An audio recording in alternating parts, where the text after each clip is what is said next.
నమస్కారం. లక్ష్మి చెప్పే కథలకు స్వాగతం. వీణులతో వీక్షించటానికి సిద్ధం కండి. ప్రియ సఖులు, ఇప్పుడు మనం సుప్రసిద్ధ రచయిత్రి శ్రీమతి పొత్తూరి విజయలక్ష్మి గారు రచించిన సహజీవనం ధారావాహిక నుండి 3వ భాగం వినేద్దామండి. ఫోన్ పెట్టేసిన రాజశేఖరం భారతి అంటూ వంటింట్లోకి వెళ్ళాడు. ఆవిడ వంట పనిలో చాలా బిజీగా ఉంది. భారతి, నీ కొడుకు పెళ్లి కూతురు కావాలని పత్రికల్లో యాడ్ ఇచ్చాడట, నీకేమైనా తెలుసా? అనుమానంగా అడిగాడు. ఏమిటి ఏమిటిచ్చాడట నా కొడుకు? ఆ కుక్కర్ మూతలో సరిగ్గా వినిపించలేదు భారతికి. పెళ్లి కూతురు కావాలని పేపర్లో ప్రకటన ఇచ్చాడట. కుక్కర్ విజిలాగాక మళ్ళీ చెప్పాడాయన. నోరావలించింది భారతి. పేపర్లో ఇచ్చాడా? ఎందుకు? వీడికేం కర్మ అంది. ఇది మరీ బాగుంది. పేపర్లో ప్రకటనలు ఇచ్చేవాళ్ళంతా కర్మకాలిస్తారా అని చాదస్తం కాకపోతే అన్నాడాయన. అది కాదండి, వాడి కోసం బోలెడు సంబంధాలు వస్తూ ఉంటే పేపర్లో ప్రకటన ఎందుకు?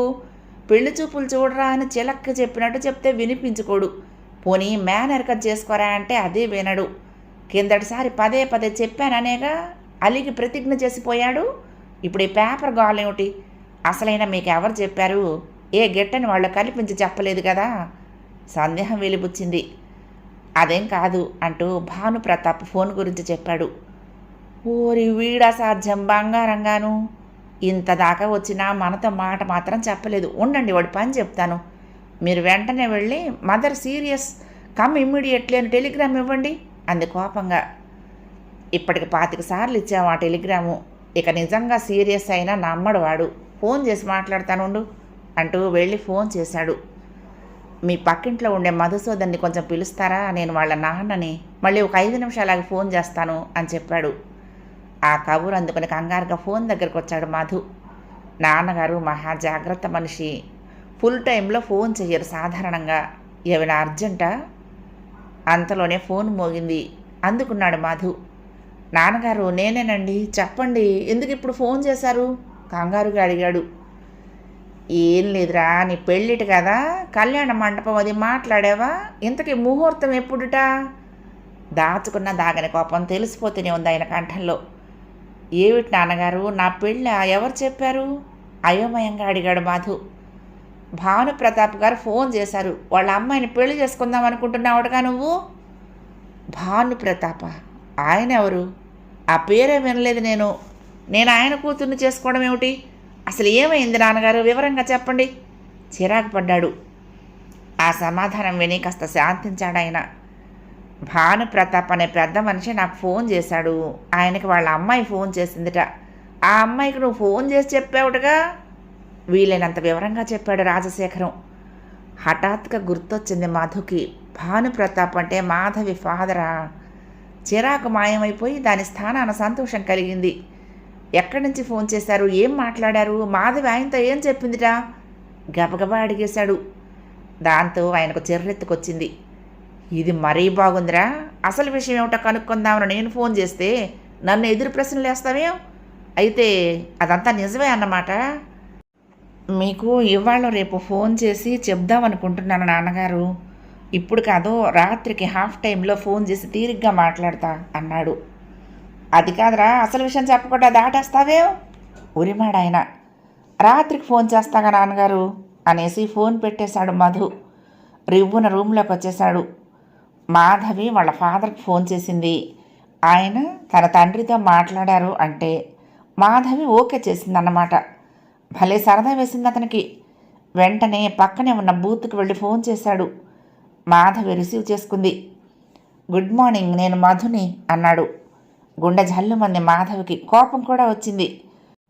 ఏమిటి మనిషి, ప్రతిసారి ఫోన్ చేయటం, అతను ఫోన్ చేసినప్పుడల్లా తన గుండె జల్లు జల్లుమనటం. అందుకే హల్లో అని ఊరుకుంది. మీరు మీ ఫాదర్కి ఫోన్ చేశారట, ఆయన మా నాన్నగారికి ఫోన్ చేశారట. నాన్నగారు నాకు ఫోన్ చేశారు ఇప్పుడే. ఇంతకీ మీ ఫాదర్తో మీరేం చెప్పారో తెలుసుకోవచ్చా అన్నాడు ఆత్రంగా. అంత క్యూరియాసిటీ కలవారు మీ నాన్నగారిని అడగకపోయారా అంది మాధవి. ఆ ఛాన్స్ ఇస్తేనా చీవాట్లేశారు. అసలు విషయం ఏమిటంటే నేను ఈ యాడ్ ఇచ్చిన సంగతి వాళ్ళకి చెప్పలేదు. సెటిల్ అయ్యాక చెప్దామని ఊరుకున్నాను. అందుకని కోపం వచ్చి అక్షంతలు వేశారు చెప్పాడు. అదన్నమాట అసలు విషయం. మరి మీరేం చేశారు? ఏం చేస్తాను, అక్షంతలు వేయించుకున్నాను బుద్ధిగా చెప్పాడు. మరి స్వతంత్రించి యాడ్ ఇచ్చినందుకే ఆగ్రహించిన మీ నాన్నగారు మీరు స్వతంత్రించి నిర్ణయం తీసుకుంటే ఊరుకుంటారా? అబ్బే, అలాంటిదేం లేదండి. నాన్నగారిది ప్రథమ కోపం. ముందు ఇలాగే మండిపడతారు. వివరంగా చెప్తే నానాయనే నా బాబే అని సంతోషిస్తారు వివరించాడు. నవ్వేసింది మాధవి. ఇంతకీ మీరు మీ ఫాదర్తో ఏం చెప్పారో చెప్పలేదు అడిగాడు. ప్రత్యేకించి చెప్పడానికి ఏమీ లేదండి. జరిగిందంతా చెప్పాను. ఫైనల్ డెసిషన్ డాడీకి వదిలేశాను చెప్పింది. గతుక్కుమన్నాడు మధు.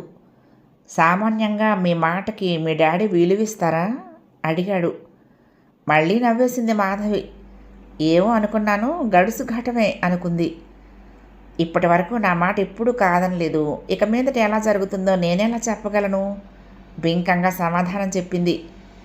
నవ్వు నాపుకొని గంభీరత తెచ్చిపెట్టుకున్నాడు మధు. నిజమేలేండి, ఎంతైనా పెద్దవాళ్ళ మాట కాదనలేం కదా. సరే కానివ్వండి, ఆ దేవుడు ఎలా రాసిపెట్టుంటే అలా జరుగుతుంది అన్నాడు వేదాంత ధోరణిలో. పకాల నవ్వేసింది మాధవి. అవును, మరి marriages are made in heaven అన్నారు కదా, మరి సెలవా, నా ఆఫీస్కి టైం అవుతుంది అంది. ఓకే బాయ్ అనేశాడు మధు. ఏమిటట, ఏమన్నాడు? భర్త ఫోన్ పెట్టగానే వెంటపడింది భారతి. ఏమంటాడు?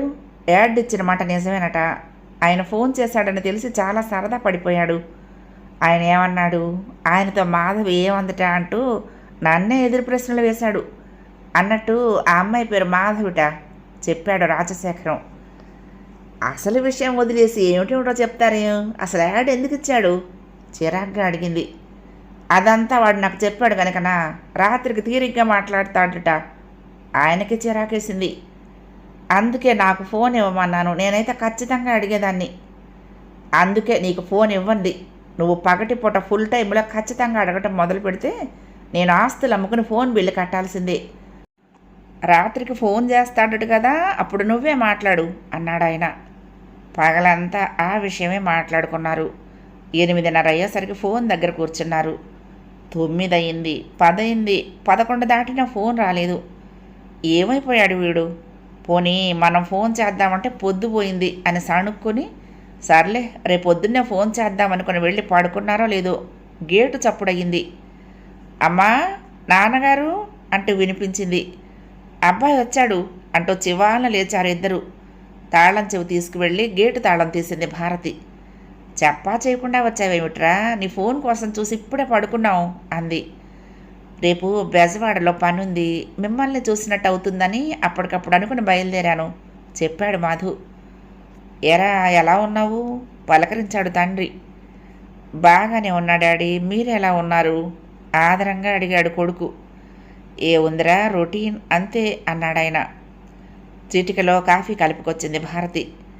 కాఫీ తాగి స్నానం చెయ్యి, ఈలోగా వంట చేసేస్తాను అంటూ లోపలికి వెళ్ళబోతున్నదల్లా ఆగిపోయి, ఏమండి మీరోసారి ఇలా రండి, నూనె అయిపోయింది, పెద్ద టిన్నులో నుంచి తీయాలి అని చెప్పి వెళ్ళిపోయింది. వెంటనే లేచి వెళ్ళాడాయన. ఆ కోడ్ భాష అర్థమైన మధు చిన్నగా నవ్వుకున్నాడు. ఆవిడ మొదటి నుంచి అంతే. నలుగురిలో కూర్చున్న భర్తతో ఏదైనా పర్సనల్గా మాట్లాడాలంటే పంచదార డబ్బా మూత రావటం లేదనో, బీరువా తాళం బిగిసిపోయి బీరువా తెరుచుకోవటం లేదనో వంకపెట్టి ఆయన్ని లోపలికి పిలుస్తుంది. భర్త లోపలికి రాగానే, ఇదిగో ఇప్పుడే ఏమి మాట్లాడకండి, ప్రయాణం చేసి వచ్చాడు బిడ్డ, భోజనం చేశాక తీరిగ్గా మాట్లాడదాం అంది గుసగుసగా. ఇది మరీ బాగుంది, ఇప్పటిదాకా కడిగేస్తాను, చెరిగేస్తాను, జాడిస్తాను అన్నది నువ్వా నేనా అన్నాడాయన గుసగుసగా. చాలండి మీ సరసాలు మీరును, వెళ్ళి అబ్బాయి దగ్గర కూర్చోండి, ఒక్కడే ఉన్నాడు. ఓసి నీ ఆగా ఇచ్చే బంగారంగాను, నువ్వే కదా పిలిచింది అనేసి నిష్క్రమించాడు రాజశేఖరం. స్నానం చేసి రాగానే కొడుక్కి వడ్డించింది భారతి. నిన్ననే చేశానురా సున్ని అంటూ సున్ని వేసి చారుడి నెయ్యి వేసి దగ్గర కూర్చుని కొసరి కొసరి తినిపించింది. భోజనం అయ్యాక ముగ్గురు హాల్లో చేరారు. ఇప్పుడు చెప్పు అన్నాడు రాజశేఖరం సూటిగా రంగంలోకి దిగిపోతూ. వీలైనంత వివరంగా చెప్పాడు మధు. అంతా విని నిరాకరించారు ఇద్దరు. ఏమిటి, అంత పెద్ద ఉద్యోగం చేస్తున్న అమ్మాయిని పెళ్లి చేసుకుంటావా? పైగా నువ్వు ఉద్యోగం మానేసి ఇల్లు చక్కదిద్దుకుంటావా? ఒంటి మీద తెలివి ఉండే మాట్లాడుతున్నావా? నువ్వేం చెప్తున్నావో నీ ఆలోచన ఏమిటో నీకైనా అర్థమవుతోందా? అడిగాడు రాజశేఖరం. బాగా ఆలోచించే ఈ నిర్ణయం తీసుకున్నాను నాన్నగారు. అయినా ఇదేం అల్లాటప్ప వ్యవహారం కాదు కదా. జీవితానికి సంబంధించిన విషయం. ఎంత జాగ్రత్తగా ఆలోచించాలి? సమాధానం చెప్పాడు. మరి అన్నీ తెలిసి ఈ తెలివి తక్కువతనమేమిట్రా? ఇంట్లో పడుండి ఆడదాని సంపాదన తినే కర్మ నీకేమిట్రా? మండిపడింది భారతి. అదంతా మన ఆలోచనను బట్టి ఉంటుందమ్మా. నిన్నెవరైనా మగాడి సంపాదన మీద ఆధారపడే కర్మ నీకేమిటి అని అడిగారనుకో, ఏం చేస్తావు? ఇది అంతే. భార్యాభర్తల్లో ఒకరు సంపాదిస్తూ ఉంటే రెండో వాళ్ళు ఇంట్లో ఉంటే తప్పేమిటి? శాంతంగా చెప్పాడు. అంతేలేరా, నిన్నెంత గారాబంగా పెంచాను, నీ మీద ఎన్ని ఆశలు పెట్టుకున్నాను. ఏనాడైనా నీకు కాస్తంతైనా తక్కువ చేశానా? ఇంత చేస్తే ఇవాళ నువ్వే అంత అంటే నువ్వే అంత అని మాట్లాడుతున్నావు. నువ్వు భార్య సంపాదన తినటము, నేను మీ నాన్న సంపాదన తినటం ఒకటేనా? అయినా అంతా నీ ఇష్టమేనా? మేమేమైపోవాలి? ఏదో నీకు పెళ్లి చేస్తే కోడలు వస్తుంది, నాకు తోడుగా ఉంటుందని ఆశపడుతూ ఉంటే. ఇక తర్వాత ఆవిడ కంఠం బరువెక్కింది. కొంగుతో కళ్ళు తుడుచుకుంది. చివాలన లేచి వెళ్ళి తల్లి పక్కన కూర్చున్నాడు మధు. భుజం చుట్టూ చెయ్యి వేశాడు. అమ్మా, ఏమిటమ్మా ఈ పిచ్చి? నేనేదో నిన్ను వదిలి దూరం పారిపోతున్నట్లు ఏమిటి ధోరణి? ఆవేశంలో ఏవేవో ఊహించుకుంటున్నావు. కాస్త స్థిమితంగా ఆలోచించి చూడు.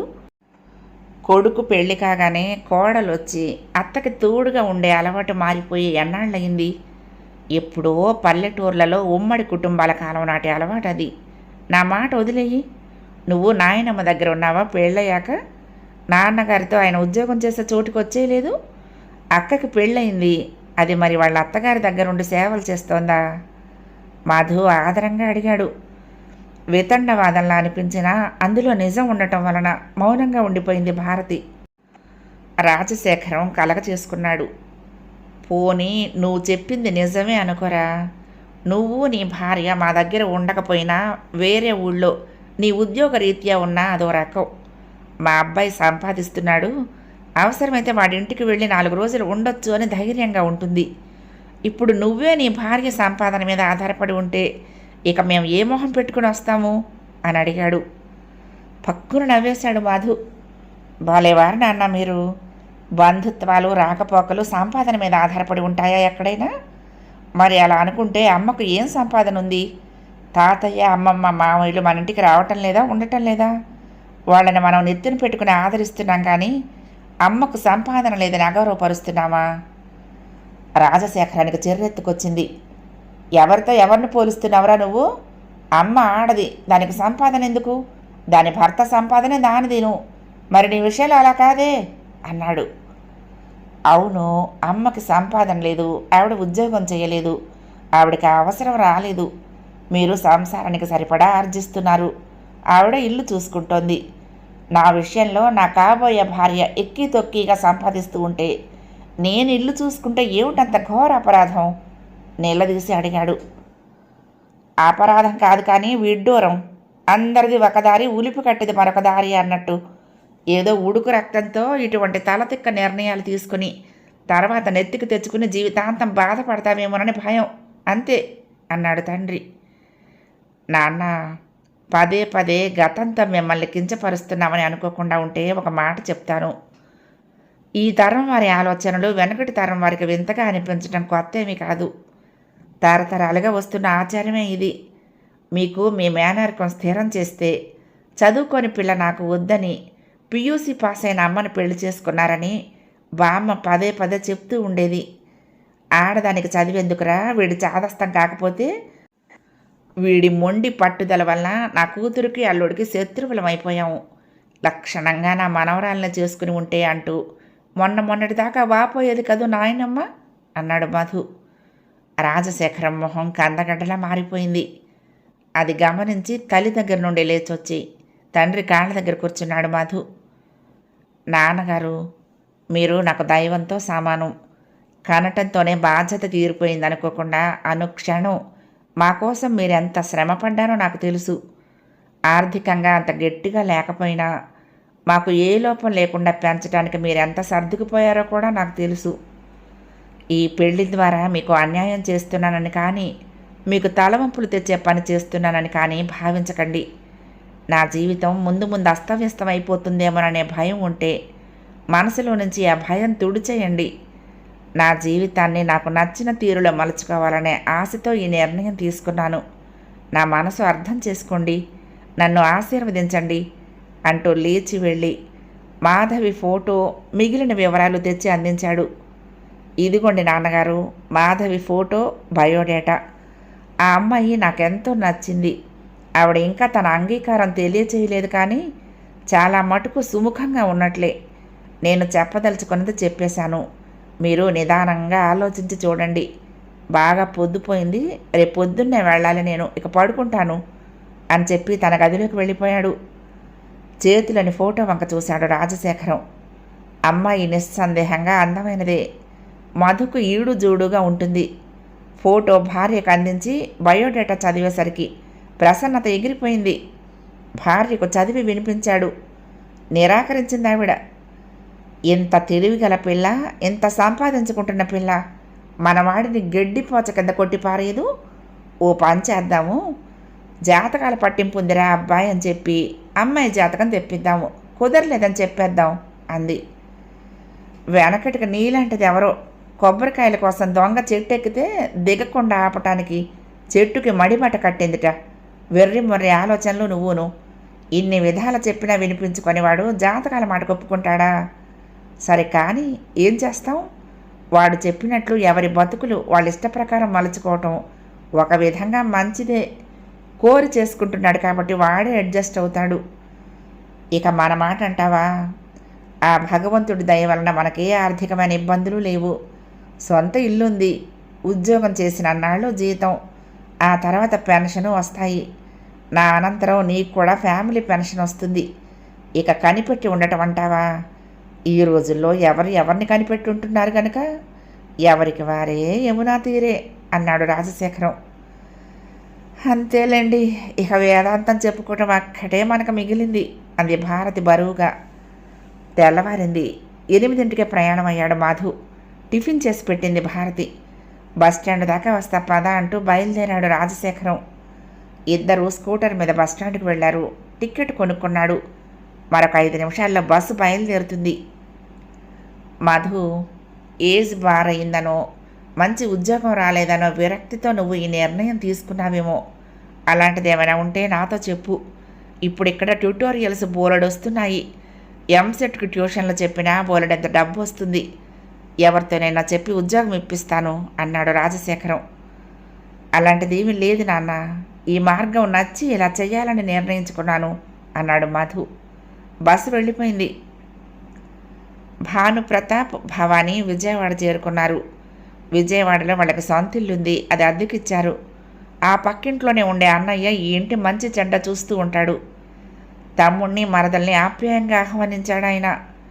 ఆ రోజు ప్రయాణం బడలిక తీర్చుకొని మర్నాడు కనకదుర్గమ్మను దర్శించుకొని ఓ తెలుగు సినిమా చూసి ఆ రాత్రి 9ంటికి రాజశేఖరానికి ఫోన్ చేశాడు. నేనండి భానుప్రతాప్ని అన్నాడు. నమస్కారం, బాగున్నారా? పలకరించాడు రాజశేఖరం. బాగానే ఉన్నాము. యాన్యువల్ లీవులో విజయవాడ వచ్చాము. అసలు మా సొంత ఊరు ఇదే. మా అన్నయ్య వాళ్ళు ఇక్కడే ఉంటారు. నిన్ననే వచ్చాము. కాస్త బడలిక తీర్చుకుని తెలుగు సినిమా చూసాము. ఎంతైనా ప్రవాసాంధ్రులం కదండి. మన వైపు రాగానే పెసరట్ల మీదకి, తెలుగు సినిమాల మీదకి మనసు పోతుంది అన్నాడు. ఆ మాట నిజమేలేండి. మా కజిన్ బ్రదర్ ఢిల్లీలో ఉంటాడు. రాగానే మిరపకాయ బజ్జీలు, ఉల్లి మినపట్టు తినేసి తృప్తి చెందుతాడు అన్నాడు రాజశేఖరం. అన్నట్టు అడగటం మర్చిపోయాను, అబ్బాయి మీతో మాట్లాడా? అసలు విషయం అడిగేశాడు. కిందటి వారం వచ్చి వెళ్ళాడు. అంత మటుగా చెప్పి ఊరుకున్నాడు రాజశేఖరం. ఆయన ముక్తసరి వ్యవహారానికి చిరాగ్గా ఉన్న మొహమాటం వదుల్చుకుని, మేము మీ ఇంటికి వద్దాం అనుకుంటున్నాము. ఒకసారి మిమ్మల్ని పరిచయం చేసుకున్నట్లు ఉంటుంది, 4 మాట్లాడుకున్నట్లు ఉంటుంది అన్నాడు భానుప్రతాప్. అయ్యో, దానికే భాగ్యం, తప్పకుండా రండి అన్నాడు రాజశేఖరం. మీకు ఎప్పుడు వీలో చెప్తే వస్తాము. ఆదివారం అయితే సెలవు కదా మీకు, ఆదివారం రమ్మంటారా? ప్రస్తుతం మాకు సెలవులు నడుస్తున్నాయి. మీరు ఎప్పుడు వచ్చినా ఇబ్బంది లేదు చెప్పాడు రాజశేఖరం. సరే అయితే రేపు వస్తామని చెప్పాడు భానుప్రతాప్. భోజనాలు చేశాక అన్నయ్య రేపు మేము గుంటూరు వెళ్ళొస్తాము, అక్కడేదో సంబంధం ఉందిట అన్నాడు. నిజానికి అన్నగారిని కూడా వెంట తీసుకువెళ్ళాలని ఎంతగానో ఉంది ఆయనకు. మామూలు పరిస్థితుల్లో అయితే అలాగే తీసుకువెళ్ళేవాడే. కానీ ఇప్పుడు అక్కడ పరిస్థితి ఎలా ఉందో అందుకే ధైర్యం చాలలేదు. అన్నగారు మాత్రం అదేమీ పట్టించుకోకుండా అలాగే వెళ్ళిరండి, మేము దాని పెళ్లి గురించి ఆలోచిస్తున్నాము, ఇప్పటికే చాలా ఆలస్యమైంది. ఇంతకీ ఎవరి ద్వారా వచ్చింది సంబంధం, అబ్బాయి ఏం చేస్తున్నాడు అంటూ ప్రశ్నలు వేశాడు. ఆ వివరాలన్నీ తెలియవు, అక్కడ ఫ్రెండ్స్ ఎవరో అడ్రస్ ఇచ్చారు, అందుకే నిన్ను రమ్మంటం లేదు అంటూ అబద్ధం ఆడేశాడు. మర్నాడు కాఫీ పలహారాలు అయ్యాక టాక్సీ మాట్లాడుకుని గుంటూరు ప్రయాణమయ్యారు దంపతులు. దారిలో పళ్ళు స్వీట్లు కొనుక్కున్నారు. ఉదయం 11 గంటలకు అరండల్పేట 6వ లైను 6వ అడ్డు రోడ్లో ఉన్న రాజశేఖరం గారింటి ముందు ఆగారు. ఇల్లు పొందికగా అందంగా ఉంది. లేత పసుపు సున్నం మీద కాఫీ పొడి రంగులతో డిజైన్ ఎంతో బాగా నప్పింది. గేటుకు ఒకవైపు ఇంటి పేరు, మరొక వైపు యజమాని పేరు పాలరాతి పలకల మీద రాసున్నాయి. గేటు దగ్గర నుండి ఇంటి దాకా 15 గజాల మేర సిమెంట్ దారుంది. ముందు ఖాళీ స్థలంలో మందారాలు, బోగన్ విల్లాలు ఉన్నాయి. వరండా గ్రిల్ మీదకు పాకి ఉంది సన్నజాజి. ఎంత బాగుందో ఇల్లు, బొమ్మరిల్లులా అని ముచ్చటపడింది భవాని. కారాగిన శబ్దం విని బయటకొచ్చాడు రాజశేఖరం. గ్రిల్ తలుపు తీసి గేటు దగ్గరకొచ్చాడు. తెల్లని పైసమా లాల్చీలో హుందాగా ఉన్న రాజశేఖరాన్ని భానుప్రతాప్, లేత గోధుమ రంగు సఫారీ సూట్లో దర్జాగా ఉన్న భానుప్రతాప్ని రాజశేఖరం ఎగాదిగా చూసుకున్నారు. రండి రండి అంటూ ఆహ్వానించాడు రాజశేఖరం. నా పేరు భానుప్రతాప్ అంటూ కరచాలనం చేశాడాయన. అందరూ లోపలికి వెళ్ళారు. చిరునవ్వుతో ఎదురొచ్చింది భారతి. నా భార్య అంటూ పరిచయం చేశాడు రాజశేఖరం. తాము తెచ్చిన యాపిల్స్ ఆవిడ చేతికిచ్చింది భవాని. ఎందుకండి అంటూ మొహమాటంగా అందుకుంది భారతి. కూలర్ ఆన్ చేసింది భారతి. కూర్చోండి అంటూ అతిథులని ఆశీనుల్ని చేశారు. ఎండన పడొచ్చారు, భారతి చల్లగా ఏదైనా తీసుకురా ముందు అన్నాడు రాజశేఖరం. అవునండి, బాగా ఎండగానే ఉంది, మీ పుణ్యమా అని చల్లటి బీర్ ఇచ్చారంటే. భార్య సైగ చేసేలోగానే తనకు కావలసింది అడిగేసి పెళ్ళున నవ్వాడు భానుప్రతాప్. గతుక్కుమంది భారతి. రాజశేఖరం మొహం మాడిపోయింది. తల ఉంచుకుని లోపలికి వెళ్ళిపోయింది భారతి. ఒక్క క్షణం ఆగి తను లోపలికి వెళ్ళాడు రాజశేఖరం. అతిథులు మిగిలిపోయారు. నేను అనుకుంటూనే ఉన్నా ఇలాంటిదేదో చేసి తాగలాడతారని. మరీ అయోమయం ఎక్కువైపోతుంది మీకు. ఎక్కడెలా మాట్లాడాలో ఆ మాత్రం తెలియకపోతే ఎట్లా? ఆడపిల్లని అడగటానికి వచ్చిన వాళ్ళం వచ్చి రాగానే బీరుతే అని వెంటపడితే వాళ్ళు ఏమనుకుంటారు? మెత్తగా మందలించింది భవాని. నాలుగు ఖర్చుకున్నాడాయన. అలవాటు ప్రకారం నోరు జారాడు. ఆ సింగినాథంలే, ఈ రోజుల్లో సివిల్ పీపుల్ కూడా లక్షణంగా డ్రింక్స్ తీసుకుంటున్నారు. అయినా నేను విస్కీ అడిగానా, బ్రాందీ అడిగానా? ఆఫ్టర్ ఆల్ బీర్ అడిగాను. బీరు జెంటిల్మెన్స్ డ్రింక్ అన్నాడు గంభీరంగా. చాలే ఊరుకోండి, చేసింది చాలక సమర్థించుకోవటం కూడాను విసుక్కుంది భవాని. ఏం చేయమంటావు? అసలే గుంటూరు, అందులో చైత్రం చివరి రోజులు, ఎండ మండిపోతోంది, 4 పీక్కుపోతోంది వాపోయాడాయన. సర్లేండి, అయిపోయింది ఏదో అయిపోయింది, ఇకనైనా కాస్త ఒళ్ళు దగ్గరుంచుకొని మాట్లాడండి అనేసింది ఆవిడ. వంటగదిలో గట్టుకు అనుకుని నిలబడింది భారతి. ఆవిడ పక్కనే రాజశేఖరం. ఏమిటి ఈయన ఉద్దేశం? బీరు తెమ్మంటాడు, నేనేమైనా బారులో బీర్లు అందించే వెధవలా కనిపిస్తున్నానా? చిరాకు పడ్డాడు. ఆడవాళ్ళు ఎదురుగా ఉన్నారన్న మర్యాదైనా ఉండక్కర్లా? ఎంత మిలిటరీ వాడైతే మటుకు బొత్తిగా కొత్త వాళ్ళం. మన ఇంటికి రాగానే బీరు తెమ్మంటాడా? ఇంకాసేపు ఆగితే నన్ను డాన్స్ చేయమంటాడేమో, కర్మ విసుక్కుంది. ఇలాంటి తాగుబోతుతో సంబంధం కలుపుకుంటే ఇక అందం చూడాల్సిందే. ఇదంతా నీ కొడుకు చేసిన నిర్వాకం మండిపడ్డాడాయన. వాడి నిర్వాకం ఏదో వాడు చేశాడు. ఇప్పుడు మనం తెలివిగా వ్యవహరించాలి. ముందు గదిలోకి వెళ్ళగానే మూర్చొచ్చినట్లు బిగుసుకుపోతాను నేను. మీరు కంగారు నటించి నా చేతిలో తాళాలు గుర్తుపెట్టండి. నా భార్యకు ఆరోగ్యం బాగలేదు, మీరు వెళ్ళిరండి అని వాళ్ళను సాగనంపండి. ఆ తర్వాత మదర్ సీరియస్, స్టార్ట్ ఇమీడియట్లీ అనే అబ్బాయిని పిలిపించి, నువ్వు ఈ సంబంధం చేసుకుంటే బావిలో దూకుతా అని బెదిరిస్తాను. దాంతో ఈ గండం గట్టెక్కుతుంది ఉపాయం చెప్పింది భారతి. అంత డ్రామా వద్దులే, బెడిసి కొడితే అనవసరంగా అల్లరి పాలవుతాము. ప్రస్తుతానికి వాళ్ళకి కూల్ డ్రింక్ ఇవ్వు, ఓ పావు గంట మాట్లాడి పంపిద్దాం అన్నాడాయన. సరే మీ ఇష్టం అందావిడ అసంతృప్తిగా. మొహాన ప్రసన్నత తెచ్చిపెట్టుకుని ముందు గదిలోకి వచ్చాడు రాజశేఖరం. సారీ రాజశేఖరం గారు, ఏదో అలవాటుగా అడిగేశాను. మాకక్కడ పార్టీలు అవి ఉంటాయి కదా అంటూ క్షమాపణలు చెప్పాడు భానుప్రతాప్. అవునులేండి, నేను అర్థం చేసుకోగలను అన్నాడు రాజశేఖరం. ఇంతలో కిసాన్ స్క్వాష్ తీసుకొచ్చింది భారతి. ఆవిడ మొహంలో ఇంకా చిరాకు తొంగి చూస్తూనే ఉంది. అది గమనించి సోఫాలో నుంచి లేచి నిలబడి చేతులు జోడించి వినయంగా ఆవిడకి సారీ చెప్పాడు భానుప్రతాప్. చెట్టంత మగవాడు సారీ చెప్పేసరికి తడబడింది భారతి. అయ్యో పర్వాలేదండి, దానిలో ఏముంది అనేసింది. గోడ మీద లామినేట్ చేసిన ఫోటో చూసి మీ అమ్మాయి అల్లుడునా అని ప్రశ్నిస్తూ సంభాషణ మార్చింది భవాని.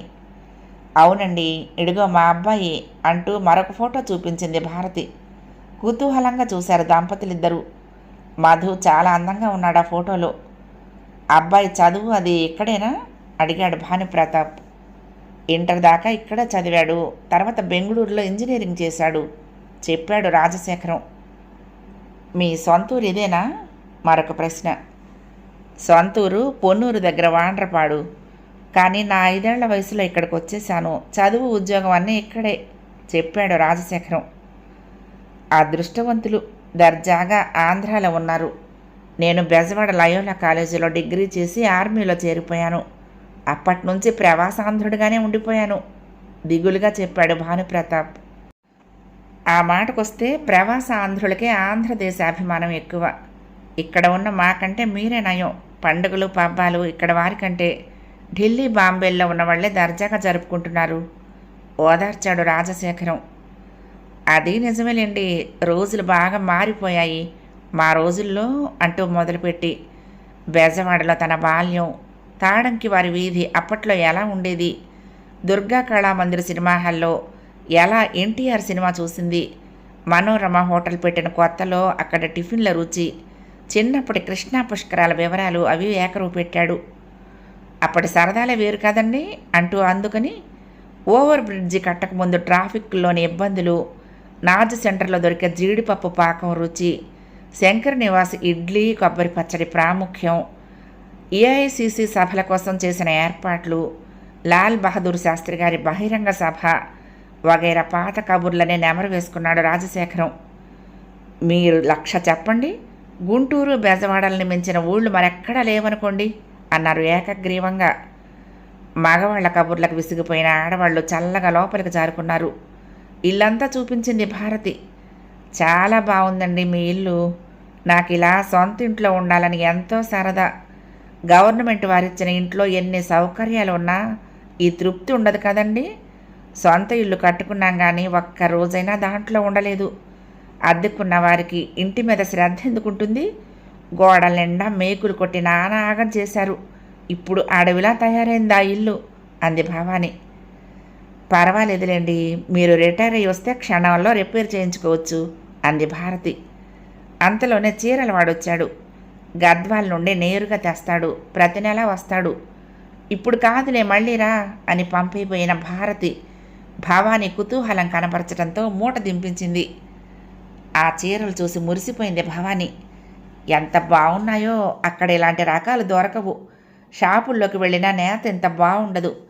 ఎలా అయినా ఇట్లా నేరుగా తీసుకొచ్చే వాళ్ళ దగ్గర చీరల నాణ్యం వేరు. మాకక్కడ ఈ సదుపాయం లేదు అంది దీనంగా.